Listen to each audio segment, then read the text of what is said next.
Smart government dalle parole ai fatti, questo è il tema di questo blocco di City Vision Smart Government Forum. Storie di pubblica amministrazione che diventa smart, grandi testimonianze, buone pratiche nazionali, esempi, casi di successo e la viva voce degli amministratori locali. Questo sul piatto per la prossima ora di City Vision e ne parliamo con appunto amministratori che dal livello regionale a quello del comune, della metropoli, del comune medio-grande e del piccolo comune, hanno a che fare tutti i giorni con la trasformazione in territorio smart. E allora do il benvenuto a Francesco Calzavara, assessore all'agenda digitale della Regione del Veneto. Pamela Giancola, assessore ai lavori pubblici del comune di Silvi, capofila della TS Città della Costa e partecipante all'Intelligent City Challenge dell'Unione Europea, e ancora all'assessore all'innovazione del comune di Palermo Paolo Petralia Camassa. Si collegherà poi in un secondo momento anche l'assessora alla trasformazione digitale e ai servizi civici del comune di Milano Roberta Cocco. Ma cosa significa parlare di smart government e parlarne con gli assessori, con quanti giorno per giorno si attivano per trasformare il sistema della pubblica amministrazione? Significa parlare di soluzioni che anche attraverso il digitale migliorano l'efficienza nel dialogo, nell'offerta di servizio tra pubblica amministrazione da un lato, cittadini e imprese dall'altro. E poi significa sicuramente, parleremo di piattaforme di accesso che questo dialogo lo abilitano, anche attraverso un'interoperabilità dei sistemi, un termine che abbiamo già sentito più di qualche volta questa mattina, che è sempre più necessario. Ma poi significa anche parlare di persone dentro le pubbliche amministrazioni, di come trasformare questi sistemi in modelli umanocentrici, se vogliamo rubare il concetto a Michele Zanini che ce l'ha spiegato nel suo Innovation Input. Ancora, parlare di smart government significa parlare di cittadini e di imprese da coinvolgere, perché si vinca la naturale diffidenza legata al digitale. E qui forse possiamo sfruttare il salto in avanti, la doppia accelerazione, se vogliamo un po' anticipare quello che ci racconterà Alberto Mattiello tra poco, che la pandemia ci ha imposto. Infine, parlare di smart government significa parlare di come si portano a bordo i piccoli comuni, di come si coinvolgono i territori che magari sono rimasti un po' indietro, ma che devono partecipare a questo salto in avanti, pena l'arresto dell'intero sistema paese. E allora cominciamo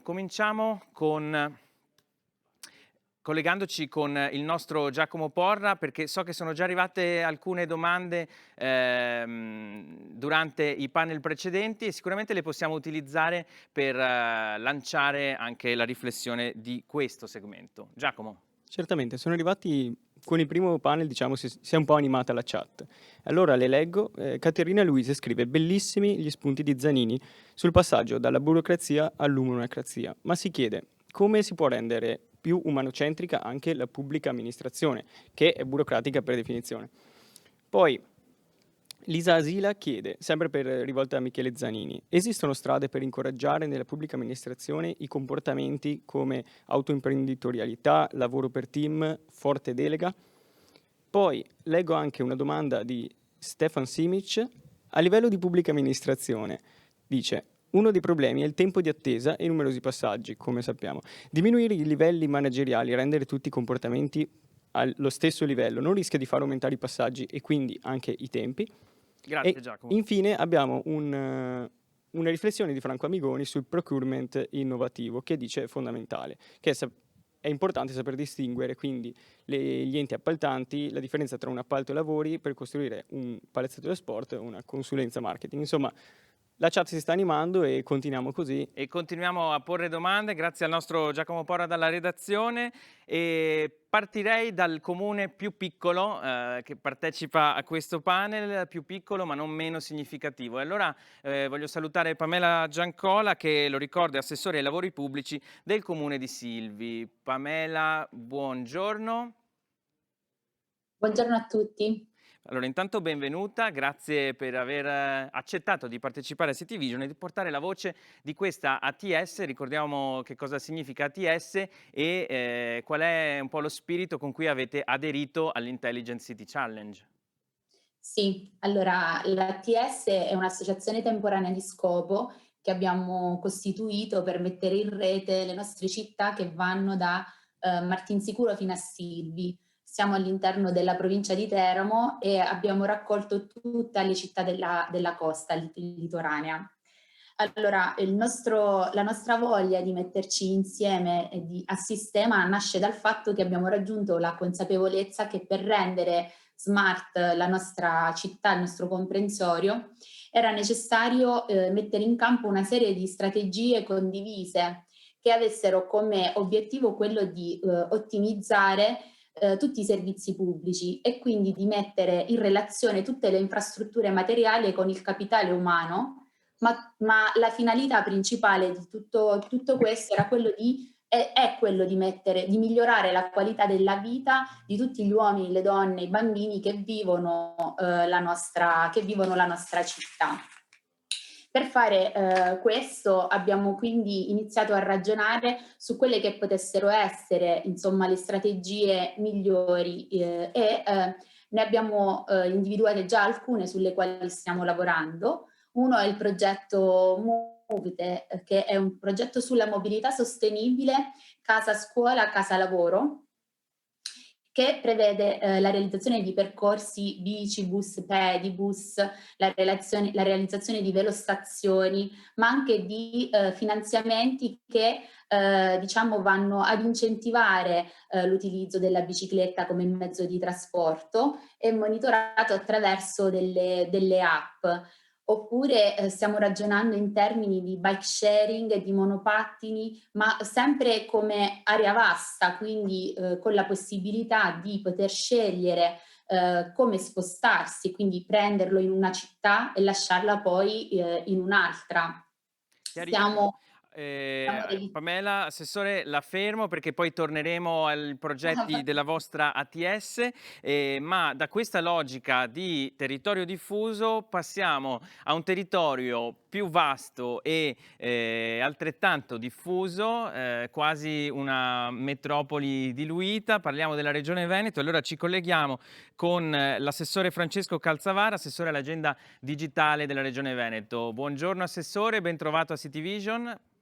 Buongiorno a tutti, grazie per l'invito, scusate il ritardo, ma giornate un po' convulse, anche perché poi essendo io da Jesolo sta iniziando la stagione estiva, quindi si deve coniugare questa realtà di un Veneto che riparte con poi naturalmente l'attività di un assessorato importante come quello per l'innovazione digitale. Quindi grazie dell'invito, a disposizione. Grazie a lei assessore per aver trovato comunque il tempo per partecipare. Allora, ascoltavamo l'esperienza dei comuni della costa adriatica abruzzese, allora piccola rete fra comuni, ma la domanda quando pensiamo al Veneto è come si fa dal punto di vista di un amministratore regionale a mettere in squadra tanti comuni come è capitato proprio in Veneto con un caso specifico che le invito un po' a raccontarci. Sì, ma devo dire che siamo stati bravi noi come regione a intercettare le risorse perché siamo state una delle poche regioni in Italia a intercettare i 3 milioni del Fondo Innovazione di fine anno, che aveva una caratteristica, quella di dover spendere, quindi oggi è di moda dire atterrare le risorse sul territorio, no? E questa è stata una dimostrazione della capacità di una regione attraverso una stretta collaborazione con ANCI Veneto di, come dicevo, intercettare risorse importanti, 3 milioni e mezzo, e immediatamente spenderle. Grazie a una rete che ANCI Veneto nel Veneto appunto ha in maniera consolidata e che ha trovato, devo dire, un risultato straordinario. Noi abbiamo 563 comuni nella nostra regione, il 97%, praticamente la totalità, ha aderito a questa iniziativa. Con una caratteristica, quella del Veneto, che ha anche una frammentazione da questo punto di vista che inevitabilmente crea qualche problema, perché una cosa è parlare con un tecnico di un grande comune dove l'ICT probabilmente ha le professionalità, le skill adatte per interpretare anche quelle che sono le nuove opportunità. Cosa ben diversa è parlare con un comune di 2500 abitanti dove molto probabilmente il tecnico che si occupa di tecnologia è un geometra con la passione della tecnologia.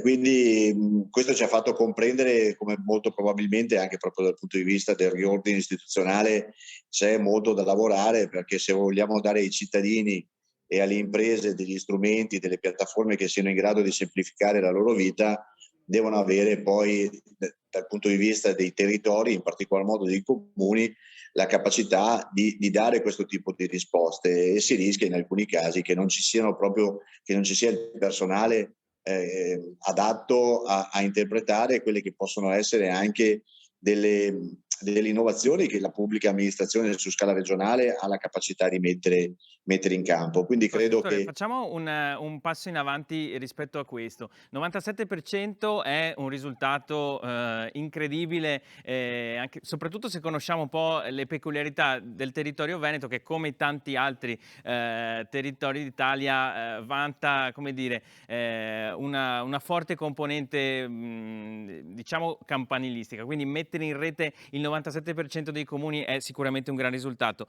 Ma faceva cenno lei stessa a il tema della difficoltà di portare a bordo poi le persone che lavorano e operano nei comuni. Dal suo punto di vista, qual è stata la chiave che ha permesso un coinvolgimento così ampio? quello che stiamo sempre di più cercando di sviluppare è che tutto sommato, paradossalmente, anche se paradossalmente non è, cioè è più facile trovare o creare piattaforme abilitanti e risorse. Altra cosa è trovare un supporto umano che sia in grado di utilizzare al meglio queste risorse. Quindi quello che stiamo cercando di fare, che abbiamo fatto in quel caso e stiamo ulteriormente implementando come regione, anche in considerazione di quelle che speriamo possano essere alcune progettualità legate al Piano Nazionale per la Ripresa e Resilienza, è dare un supporto, e quindi dare un supporto tecnico, creare delle condizioni di facilità da parte dei comuni di comprendere che c'è una regione che è a loro disposizione, che possono chiamare, dei call center che hanno la professionalità da questo punto di vista di dare delle risposte e di accompagnare un percorso verso questa cittadinanza digitale e queste competenze digitali che ormai anche la pandemia ci ha sicuramente fatto comprendere e accelerato nei suoi processi. E quindi questo credo che sarà poi sempre di più il ruolo della regione, da una parte capace di innovare, di creare prodotti che siano sempre più vicini ai bisogni dei cittadini, dall'altra non possiamo lasciare le piccole amministrazioni in balia di progetti che non sono in grado di governare, quindi ci sarà un accompagnamento sempre più stringente da parte della regione a supporto delle piccole amministrazioni. Grazie Assessore, torno da lei tra poco con un tema centrale, quello del PNRR, dei fondi correlati. Avete già una buona pratica nell'aver intercettato e ben utilizzato fondi di recente, quindi mi interessa poi tornare anche alla sua visione rispetto a questo tema. Ma dalla costa abruzzese alla Regione Veneto ci spostiamo in Sicilia, e un comune di grandi dimensioni come è il comune capoluogo, il comune di Palermo. Allora ci colleghiamo con Paolo Petralia Camassa, assessore all'innovazione del comune di Palermo. Buongiorno Assessore, grazie per essere qui con noi a City Vision. Buongiorno a voi, grazie a voi per l'invito. Allora, Comune di Palermo, un assessorato il suo che è proprio intitolato all'innovazione. Ci racconta un po' qual è stato il vostro percorso nella trasformazione verso un modello di città intelligente? Beh, innanzitutto, come confermava anche l'assessore regionale della Regione Veneto, questa pandemia ha prodotto dei danni irreversibili, dei danni che tutti conosciamo. C'è stato qualche vantaggio in termini di contenuti dell'agenda politica. Non possiamo negare, infatti, che tutto il processo di digitalizzazione sia oggi sostanzialmente entrato in modo assolutamente dirompente nelle agende politiche. E questo, devo dire, ce lo auguravamo già da tempo. Dall'altro lato, il percorso di Palermo è partito dalla conditio sine qua non per cui si può realizzare una vera digitalizzazione e quindi una prospettiva di smart city, che è l'infrastruttura digitale. Noi già nel 2017 abbiamo iniziato con i lavori sulla fibra, che oggi ci vedono come la città insieme a Milano che ha l'estensione più elevata di fibra, intendo dire l'anello telematico più diffuso su un piano territoriale.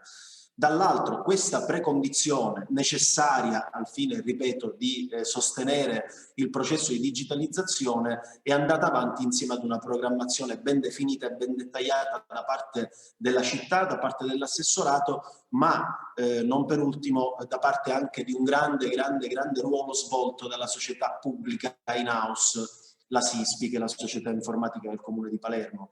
Grazie infatti al personale della SISPI, grazie alla capacità anche di programmazione di tutto lo staff della SISPI, noi siamo stati in grado in fase di pandemia di gestire una serie di spazi, una serie di procedure interne immediatamente in modalità digitale, e dall'altro questo ci ha consentito anche di stabilire un piano triennale per l'informatica che ci consente di avere 500 stazioni wifi free in città entro il 2020 già completate, altre 500 nel 2021, altre 500 nel 2022.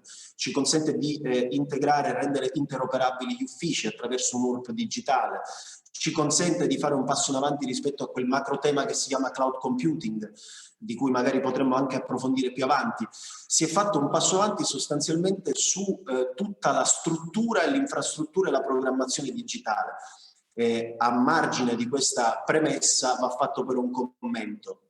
Siccome non si può immaginare che la digitalizzazione tocchi in modo disomogeneo i territori del nostro bel paese, una premessa necessaria a qualsiasi discussione sul percorso di digitalizzazione delle città riguarda l'infrastruttura diffusa, l'infrastruttura digitale diffusa.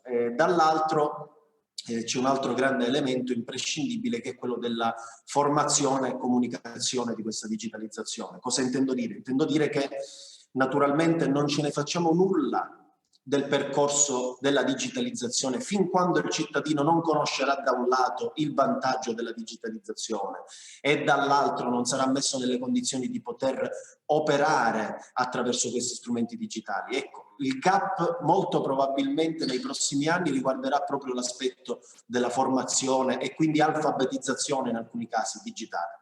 Su questo, Assessore, torniamo dopo perché è un tema assolutamente centrale. Creare le condizioni, ma anche promuovere poi l'utilizzo di tutti gli strumenti che appunto vengono creati. Voglio tornare sull'Assessore Calzavara perché so che tra un po' ci deve lasciare per un imprevisto, ma intanto torniamo a una regione che sul tema delle infrastrutture digitali ha investito e sta investendo tantissimo, quindi un po' siamo risonanti con l'intervento dell'assessore Petralia Camassa. Però Calzavara, mi ero ripromesso di parlare con lei di PNRR e quindi la domanda verte un po' su questo. Dal suo punto di vista, qual è l'occasione, qual è la sfida che non dobbiamo perdere su questo fronte? La sfida che non dobbiamo perdere è quella di non riuscire a utilizzare al meglio queste risorse e per farlo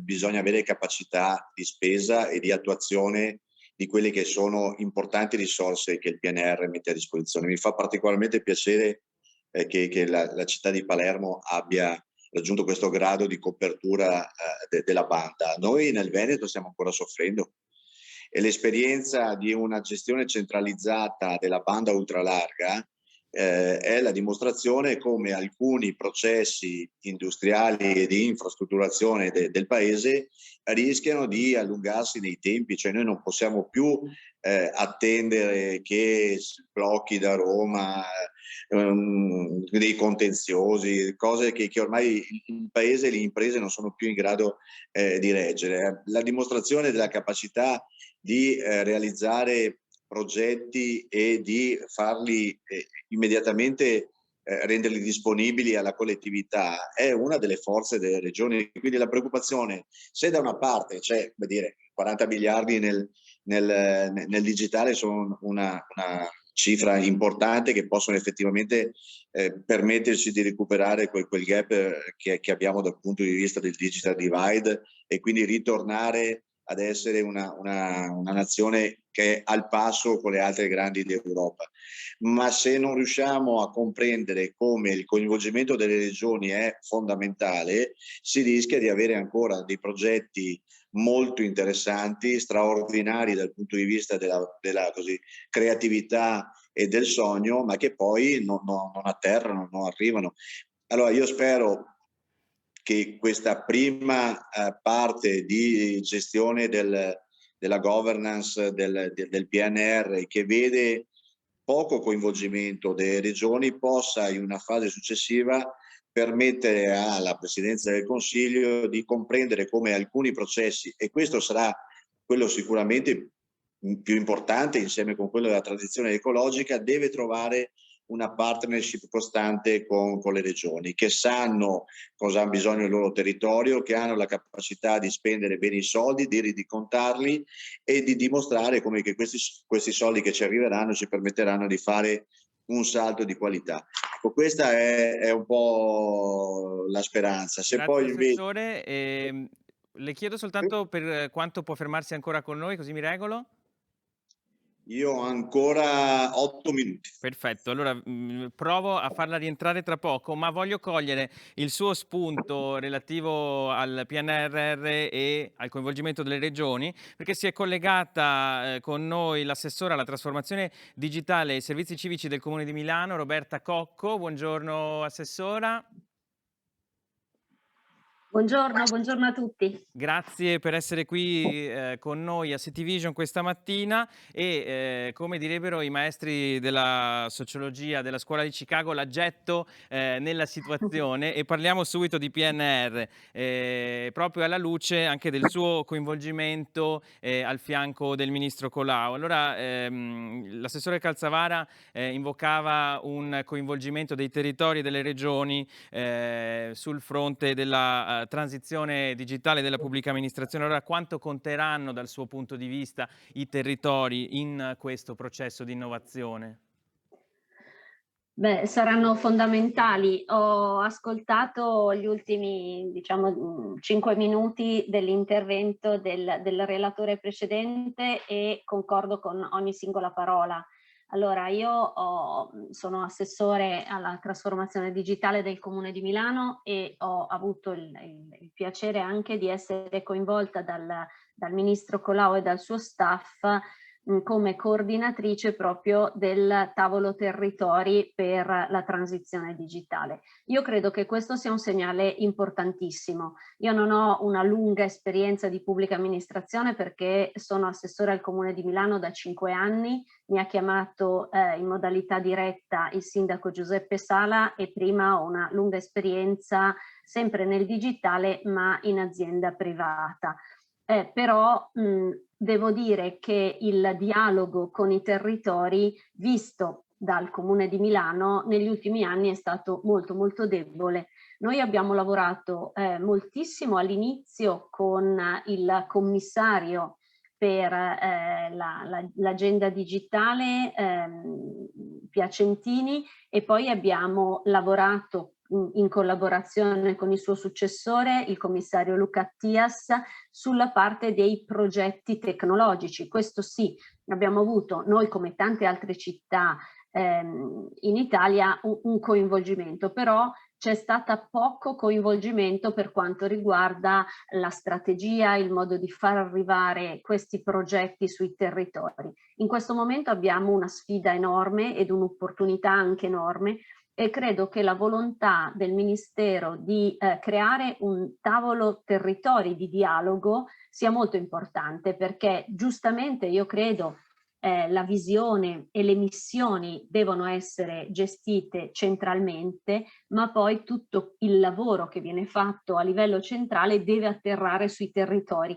e nessuno meglio dei territori sa esattamente quello che serve, le difficoltà, il modo in cui si lavora. Il centro è molto distante, ma non per cattiva volontà, semplicemente perché fanno un altro mestiere, hanno un'altra prospettiva. Chi vive sul territorio ed è abituato ad avere tutti i giorni i cittadini allo sportello o digitalmente a chiedere servizi, sa molto bene quali sono le opportunità e quali sono anche le difficoltà. Quindi io sono molto ottimista del fatto che diciamo, la nuova struttura del Ministero dell'Innovazione abbia voluto sin da subito attivare una serie di tavoli. Quello che coordino io, il tavolo territori, non è l'unico, una serie di tavoli proprio per avere un confronto e un dialogo aperto, ed è fondamentale per la buona riuscita del piano.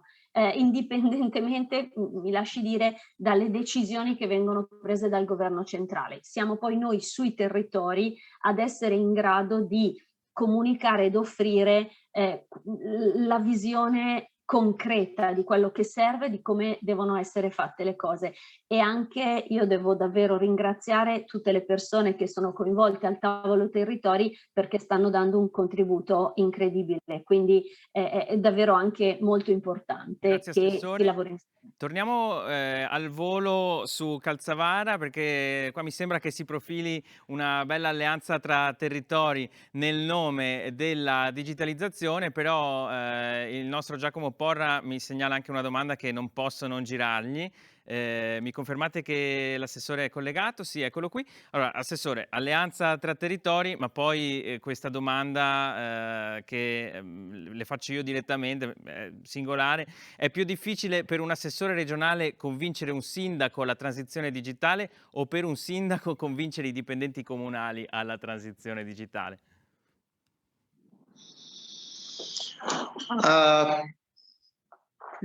Credo più la seconda, nel senso che c'è comunque in alcuni casi una ritrosia ad approcciare a nuovi strumenti che però secondo me devono essere affidabili. Dico questo perché io sono assessore a questo settore da 5-6 mesi e ho scoperto ad esempio che il Veneto è la prima regione in Italia per pagamenti digitali. Siamo come dire, una buona pratica che spero possa diventare anche un elemento di condivisione in tutto il territorio nazionale, perché naturalmente utilizzare questi strumenti dimostra come il Paese un po' alla volta sta sempre di più arrivando verso delle competenze digitali che funzionano. Ma è altrettanto vero che ad esempio nel pagamento del bollo auto ci siamo accorti che qualche volta si paga 2 o 3 volte. Allora bisogna stare estremamente attenti quando escono dei prodotti che approcciano al cittadino e al dipendente comunale, perché se invece di semplificargli la vita gliela complicano, perché poi quel doppio pagamento vuol dire mandare mail, vuol dire creare una pratica di rimborso, si rischia che quello che invece dobbiamo cercare sempre di più di fare, di fidelizzare il cittadino e l'utente verso l'utilizzo di queste piattaforme, lo abbandonino e tornino a prendere la macchinetta e andare in agenzia di auto a pagare il bollo, ed è quello che invece dobbiamo evitare. Per far questo dobbiamo cercare di costruire sempre di più piattaforme e metterle a disposizione che creino semplificazione. Per questo spero che la semplificazione che il governo sta facendo non sia solo ed esclusivamente legata ad alcune procedure ambientali, ma deve essere una vera semplificazione che inevitabilmente interseca nuovi strumenti digitali che possono effettivamente creare delle autostrade dal punto di vista amministrativo, che è quello che il cittadino e anche il dipendente pubblico ci chiede.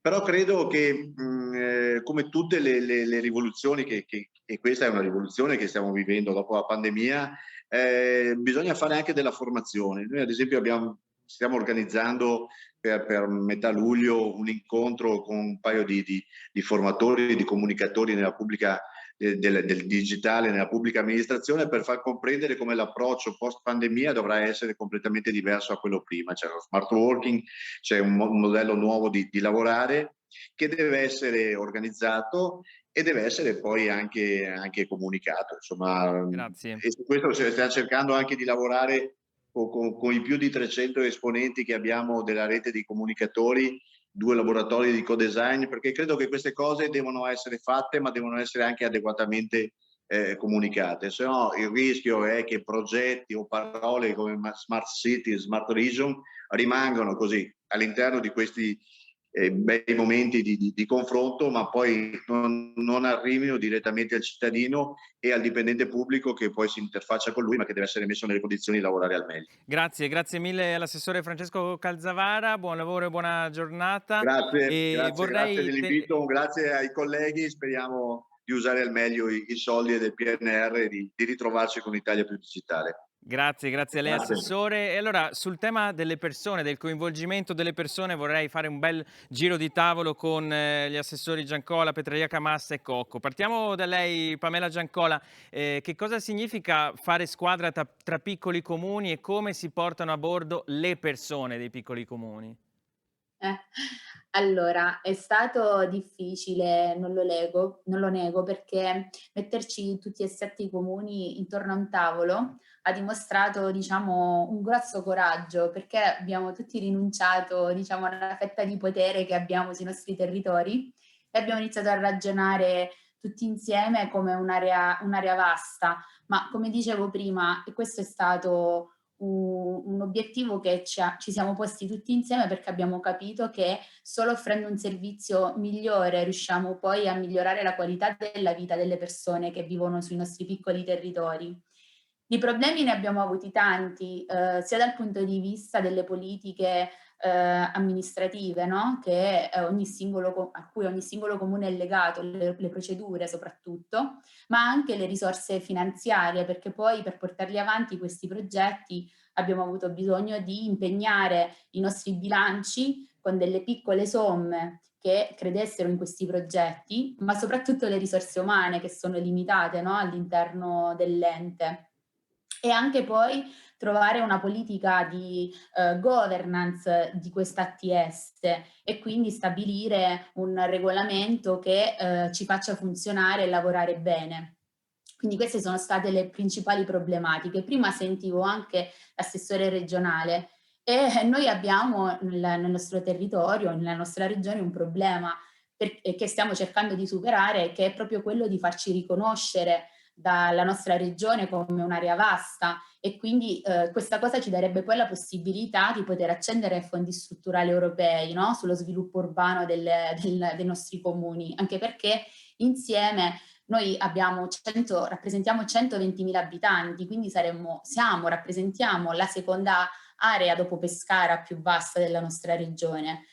Mentre quindi magari altre regioni sono più avanti anche su questo tema, noi per il momento ancora non abbiamo avuto questo riconoscimento a livello regionale, ma ad esempio il nostro lavoro sta riportando già dei successi, e questi successi sono ad esempio siamo riusciti ad entrare all'interno del progetto europeo LIFE, insieme alla Regione Marche, alla Regione Abruzzo, Comune di Ancona, San Benedetto e Pescara. Con l'ATS abbiamo presentato una misura sulla forestazione urbana delle pinete urbane litoranee che abbiamo come misura per combattere l'inquinamento.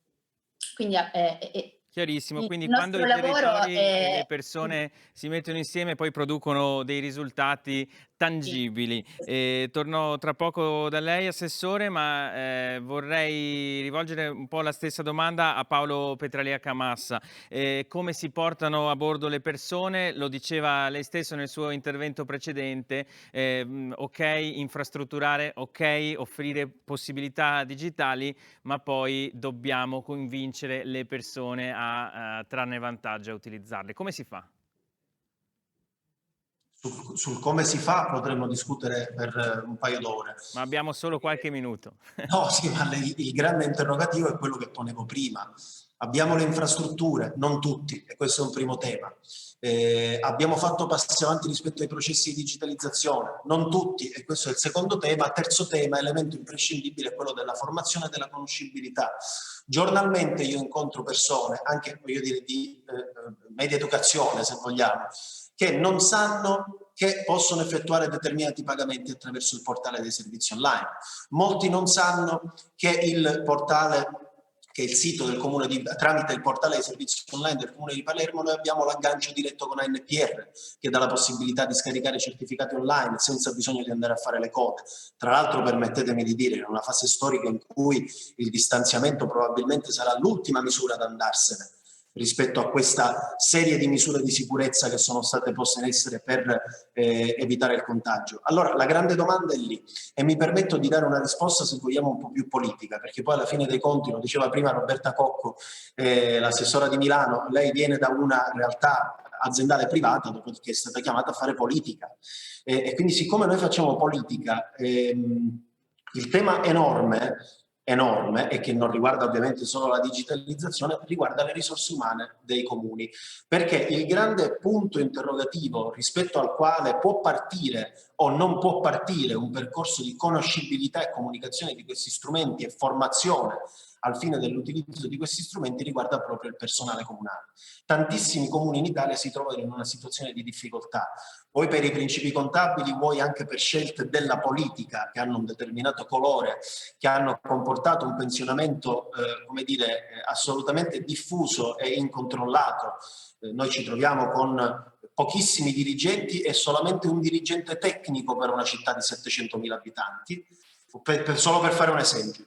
Ecco, queste scelte politiche hanno poi creano delle conseguenze anche politiche, ma soprattutto di impatto rispetto alla cittadinanza, ad esempio anche rispetto al tema della digitalizzazione. Quindi sul come certamente io sono del parere che ormai le città non possano prescindere le città intese come comuni non possono prescindere da un personale specializzato ad esempio in social media management, in brand management, una serie di nuovi ruoli, una serie di nuove posizioni che però vedono i comuni non nella condizione, molto spesso, alcuni sì, ma non nella condizione di poter fare queste scelte di personale e portare dentro il proprio personale comunale questo tipo di profili professionali. Ecco, questo è il grande tema che andrebbe legato al tema della digitalizzazione e a tanti altri temi. Dopodiché posso dire che lo sforzo che noi stiamo facendo è quello di comunicare sempre di più, anche attraverso dei sistemi, se vogliamo, più analogici, quelli delle buste, quelli delle lettere. Lo so che è triste a sentirsi dire qualcosa del genere in un'occasione come questa, ma ancora talvolta per poter comunicare questi sono gli strumenti, stiamo cercando di diffondere l'utilità e i contenuti complessivi di tutto il portale dei servizi online. Allo stesso tempo stiamo anche approfittando di una serie di dati che abbiamo ricevuto rispetto ad esempio alla questione degli smart workers. Fatemi fare solamente, se ho la possibilità, in un minuto una velocissima sintesi. Noi siamo l'8ª città in Italia attraente per attrattività rispetto ai lavoratori nomadi, poiché l'incoming non è più solamente turistico ormai in questa città, ma è un incoming che vede anche il lavoratore nomade venire e lavorare nella nostra città per determinate condizioni, non da ultimo la straordinaria infrastruttura dell'anello telematico e quindi della fibra e della sua diffusione. Nel nuovo sito avremo all'interno del portale Palermo Welcome una sezione dedicata specificamente agli spazi di coworking comunale. Ecco, tutti questi passaggi però e tutta questa prospettiva che naturalmente diventerà sempre più ampia rispetto al percorso di digitalizzazione deve passare da una riflessione sulle risorse umane e anche contabili. Ritorniamo proprio su questo tema con Roberta Cocco. Voglio portare, Assessore, un dato. L'Istat qualche giorno fa è stata audita alla Commissione parlamentare sulla semplificazione delle procedure amministrative e ha portato questo dato che colpisce. La quota degli utenti di Internet che si è relazionata via web con la pubblica amministrazione è pari al 36,3%, la media europea è del 64%. Ecco, so che Milano ha registrato in questi ultimi anni dati importanti, in particolare su due fronti, il tema dei certificati e quello dei pagamenti digitali. Allora, come avete accompagnato il cittadino verso questa transizione? Come avete creato le condizioni perché, come ci raccontava Petralia Camassa, le opportunità poi si trasformassero in azioni, in scelte concrete?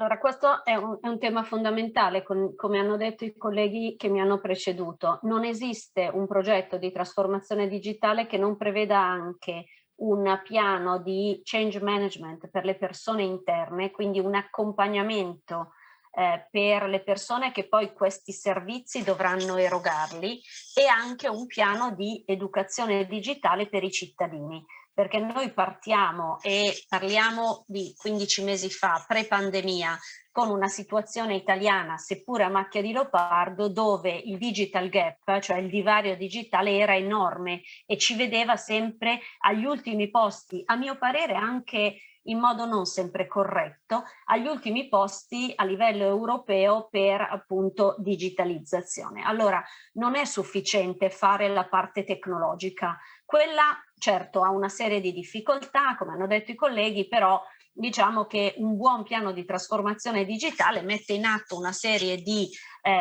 diciamo consolidamento delle infrastrutture, erogazione di servizi che poi a seconda del tempo che ci si dà e degli investimenti che si fanno viene fatto. Parallelamente è necessario che si coinvolgano i dipendenti dei comuni che, per quanto ho potuto osservare io al Comune di Milano, magari possono avere un'iniziale paura o magari essendo stati abituati a gestire i processi in un certo modo, ovviamente il cambiamento spaventa tutti, però se vengono accompagnati e soprattutto se viene fatto comprendere loro il valore della digitalizzazione, io ho osservato una grande disponibilità, anche perché facciamo fare al digitale le operazioni più diciamo semplici. Scaricare un certificato da un sito è una cosa banale, offrire un servizio a un cittadino, una sorta di consulenza, e questo deve venire fatto agli sportelli, ha un'altra dimensione. E poi il tema dei cittadini. Noi come Comune di Milano abbiamo affiancato il processo di digitalizzazione della città con un processo di educazione digitale. Come l'abbiamo fatto? Purtroppo scontrandoci col fatto che non esiste una riga di bilancio in cui noi potevamo andare ad inserire delle voci di spesa su questo progetto. Non ci siamo scoraggiati, abbiamo fatto una specie di call aperta, quindi abbiamo chiesto a altri enti, organizzazioni pubbliche e private di aiutarci, e abbiamo ottenuto una enorme disponibilità da parte di organizzazioni che insieme a noi hanno messo in atto tutta una serie di progetti di educazione digitale. Abbiamo usato quelle che io chiamo killer application, ovvero abbiamo usato delle applicazioni specifiche che potessero essere utili ai cittadini da utilizzare, e ha detto bene lei, scaricare i certificati in modo immediato e i pagamenti digitali. Siamo stati i primi a testare su larga scala PagoPA nel lontano luglio 2017 proprio con la Tari, che per noi è, diciamo, il tributo comunale più importante, però se andava la Tari alla fine andavano tutte le altre, e così abbiamo fatto, e i numeri ci hanno aiutato. Lei prima ha dato delle percentuali purtroppo vere, molto basse.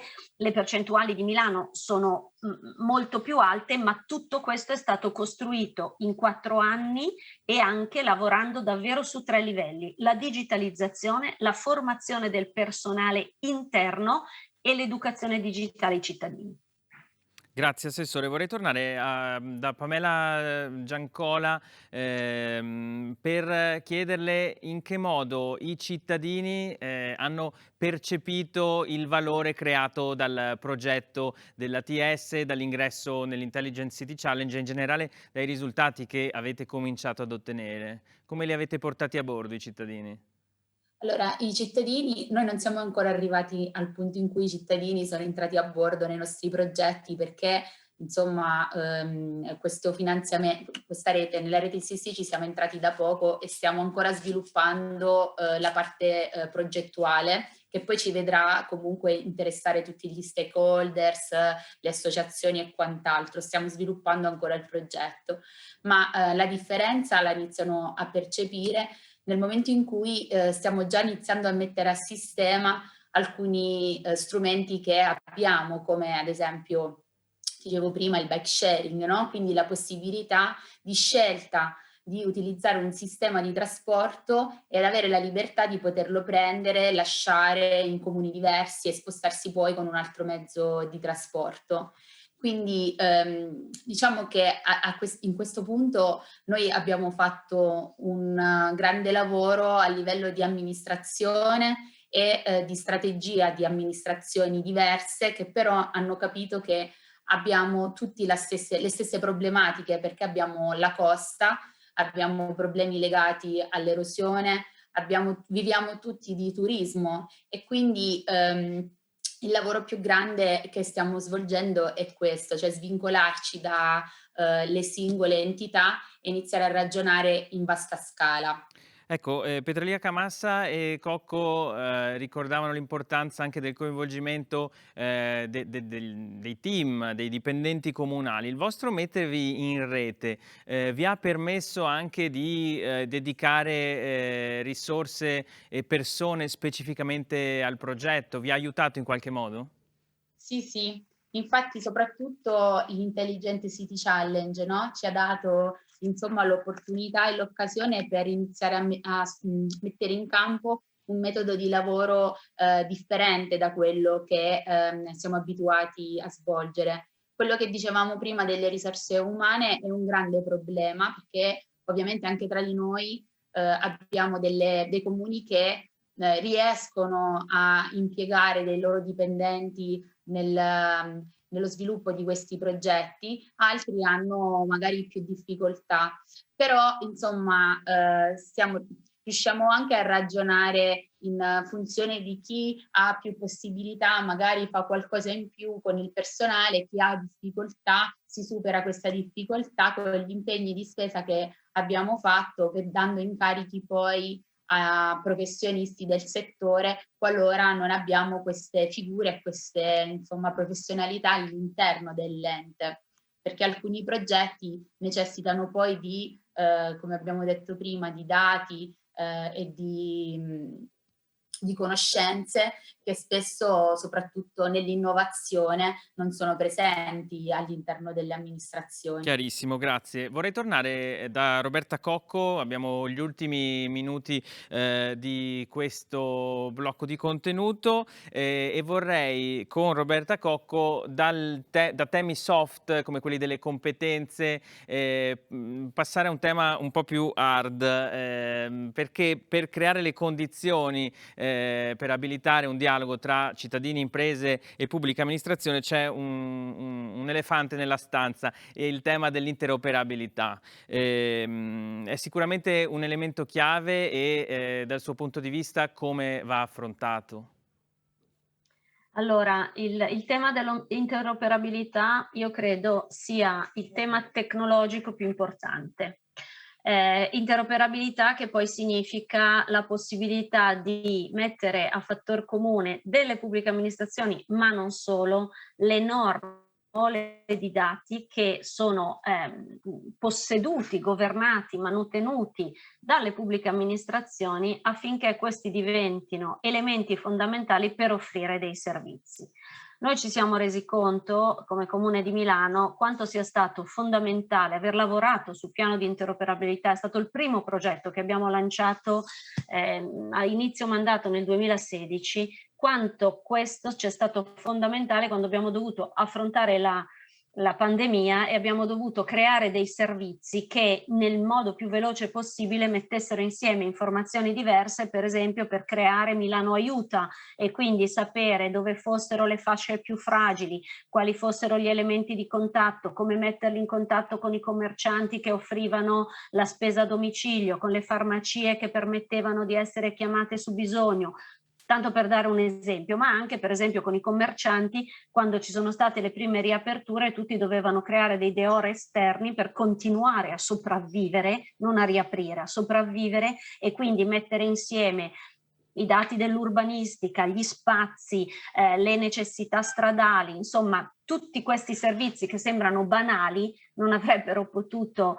essere realizzati senza il piano di interoperabilità. A livello italiano è ancora più importante. Troppo spesso le singole pubbliche amministrazioni lavorano a silos e non c'è modo di collegarsi le une alle altre, anche se esistono molti editti che obbligherebbero le pubbliche amministrazioni a parlarsi. Un primo straordinario esempio che abbiamo vissuto tutti noi comuni è stata la NPR, l'Anagrafe Nazionale Popolazione Residente. Già questo ha fatto fare un passo avanti. Adesso bisogna che ci sia un'enorme focalizzazione, e a livello centrale c'è, perché il team del ministro Colao sta lavorando proprio su interoperabilità e cloud, e che poi i territori siano quelli che vengono sentiti per capire come queste disposizioni possano atterrare sui singoli comuni, perché ci sono realtà completamente diverse. In qualche modo le realtà piccole devono essere aggregate. Mi interessa moltissimo quello che raccontava la collega Giancola, perché e capisco lo sforzo e le faccio i miei complimenti. Mettere insieme N realtà è difficilissimo. Lei ha iniziato il suo intervento, mi è piaciuta molto, dicendo no, la fatica perché ciascuno di noi perdeva un pezzettino di potere. Io l'ho vissuta all'interno del Comune di Milano, quando ho chiesto alle varie direzioni di lavorare insieme. Alla fine erano compartimenti, no? Se pensate al Comune di Milano, 14.500 dipendenti, avevamo 282 diversi database all'inizio. Adesso non ne abbiamo uno, ne abbiamo probabilmente una cinquantina, e quindi però questo deve essere lo sforzo, e io credo che all'interno dei comuni, delle regioni, degli aggregatori ci siano le competenze, ma soprattutto ci sia la volontà. Se arriveranno delle linee guida molto chiare, noi saremo chiamati, come lo siamo in questo momento, a dare i nostri feedback centrali, ma io sono ottimista, qualcosa di buono succederà.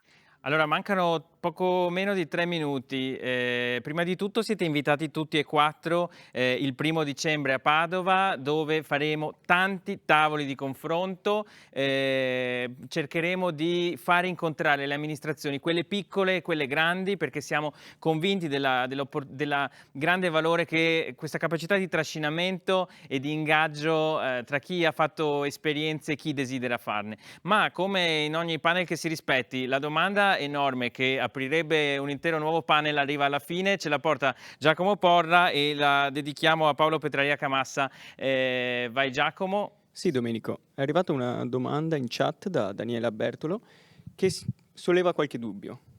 Chiede: i comuni sono attrezzati per comprendere quali tecnologie e quali cambiamenti adottare? Il livello del personale è adeguato? Pensa anche, Daniela, al tema anagrafico. Svecchiare l'età media dei dipendenti significa anche introdurre persone più naturalmente aperte e predisposte verso il digitale? Grazie Giacomo. Petralia Camassa è un tema che peraltro già lanciava nel corso del suo intervento. Ha veramente 1 minuto, e poi ricordo che alle 13 su Clubhouse torneremo a parlare di questi temi, tra gli altri anche con lei, e quindi insomma per chi vuole approfondire c'è anche questa opportunità post forum. Prego, allora, i comuni sono attrezzati per comprendere quali tecnologie e quali cambiamenti adottare? I comuni hanno fatto delle scelte, noi abbiamo soprattutto la politica di alcune amministrazioni comunali ha fatto delle scelte. Noi nel 93 abbiamo acquistato, nel 93 è l'anno in cui io nascevo, a dire il vero, ma il sindaco era lo stesso di oggi.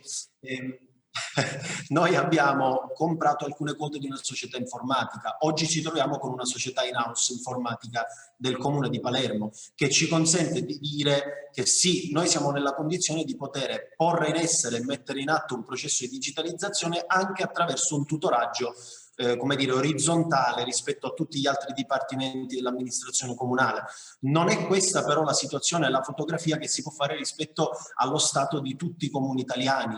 Ecco perché il mio ragionamento che ho fatto in precedenza sulla difficoltà di risorse umane dei comuni è ancora più attuale, e su questo credo che la politica debba impegnarsi in modo definitivo, soprattutto per un motivo, e chiudo, perché la politica deve capire una volta e per tutte quanto sia importante governare questo processo di digitalizzazione, sia in termini di vantaggi, nello spiegarlo, nel agevolare la vita ai cittadini e semplificarla, sia nei termini del rischio. Governare il digitale vuol dire anche essere consapevoli e adottare una serie di provvedimenti che consentano a noi di proteggere la nostra privacy, di proteggere i nostri dati, di avere una capacità di tracciabilità sempre più elevata e quindi aumentare la trasparenza. Questo è l'impegno che deve prendersi la politica. Oggi abbiamo l'occasione per farlo. Grazie, grazie davvero a Paolo Petralia Camassa, assessore del Comune di Palermo, a Pamela Giancola, grazie Pamela, assessore del Comune di Silvi, capofila dell'ATS Città della Costa, grazie e alla prossima, e grazie a Roberta Cocco, assessore alla trasformazione digitale e ai servizi civici del Comune di Milano. E adesso ci prepariamo al prossimo blocco, il tema è quello della doppia generazione con Alberto Mattiello e Carlo Robiglio. Alla prossima.